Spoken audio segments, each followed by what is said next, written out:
While I was sleeping, my stepson Mateo came to my room and did something that changed my entire outlook on the way I saw our family.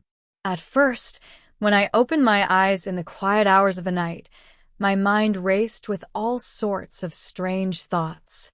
You see, being a stepmother was never easy for me. I married Daniel, my husband, 5 years ago, and with him came his teenage son, Mateo. At that time, Mateo was quiet, distant, and somewhat cold to me, as though I was just an intruder in the world he had built with his father after his mother left. I used to wonder if Mateo would ever truly accept me. I tried everything. I cooked for him, asked about his school days, attended his soccer matches, and even helped him with his homework when he'd let me. Yet most of the time, he gave me short answers, a polite smile at best, or sometimes just silence. Daniel always told me to give it time, that teenagers were like that, and that eventually Mateo would see I wasn't here to replace his mother, but to simply care for him. So, that night when I woke up and found Mateo in my room, I was startled. It wasn't just the shock of seeing him standing there, it was the expression on his face. His eyes weren't angry or distant, but soft, almost apologetic. He held something in his hands, and for a moment, in the dim light slipping through the curtains, I couldn't make out what it was. My heart beat faster, not because I felt unsafe, but because I had never seen him in such a vulnerable state. Mateo? I whispered, my voice still heavy with sleep. What's wrong? Are you okay? He hesitated, shifted from one foot to the other, then finally stepped closer. I couldn't sleep, he said quietly. I had this bad dream, and I didn't know who else to talk to. When he said that, something inside me softened instantly. For years I had waited for him to open up to me in any way, and here he was, finally reaching out. The object in his hands turned out to be a small framed photo of him with his mom, taken years before I came into their lives. My heart ached because I knew how much he missed her, even though he never spoke about it. I sat up in bed and patted the space beside me. Come here, Mateo. sit. Tell me what happened. He sat down slowly, his shoulders tense as though he wasn't sure if he should be there. He clutched the picture tightly and looked down at it before speaking again. In my dream, Mom was calling for me, but I couldn't get to her. Every time I tried, something blocked my way. Then I saw Dad, but he didn't see me at all. He just kept walking away with you like I wasn't even there. His voice cracked as he said the last words. I swallowed hard, trying to hold back my own tears. It wasn't just a dream. It was his deepest fear spilling out, the fear of being forgotten, replaced, or left behind. I reached out carefully and touched his hand. Mateo, listen to me. You're never going to be left behind. Not by your dad, not by me.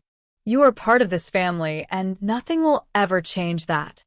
For the first time, he looked up at me with tears in his eyes. It was the first time I had seen him cry since I'd known him. That moment broke down the invisible wall between us. He leaned against me, resting his head on my shoulder, and I gently wrapped my arms around him. He was just a boy carrying far too much pain and confusion inside. We stayed like that for a long time, and slowly, he began to open up more. He told me how he often felt like he didn't belong, how he worried that if he made mistakes, his dad would be disappointed in him, and how sometimes he felt like he was just extra in our house. Hearing those words shattered me, because I never wanted him to feel that way. I realized then that all my small gestures hadn't been enough, because I hadn't truly broken through his shell. Mateo, I said firmly, lifting his chin so he would look at me. You are not extra.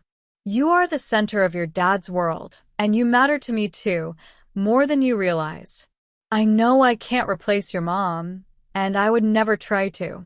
But I want you to know that I care about you, as if you were my own. I want to be here for you if you'll let me. His lips trembled and he whispered, "I didn't think you'd want me to come to you.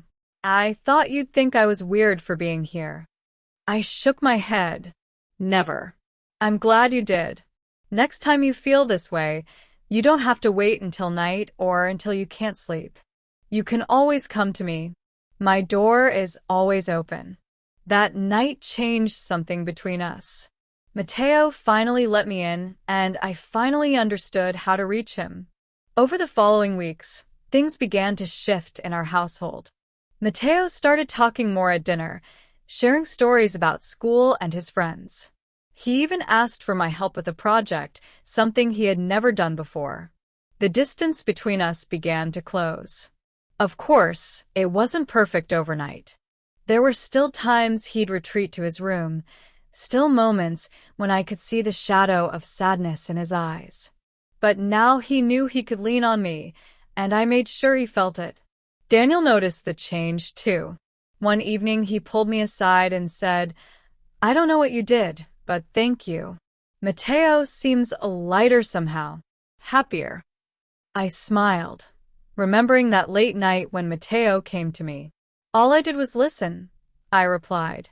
Months later, Mateo and I were closer than ever.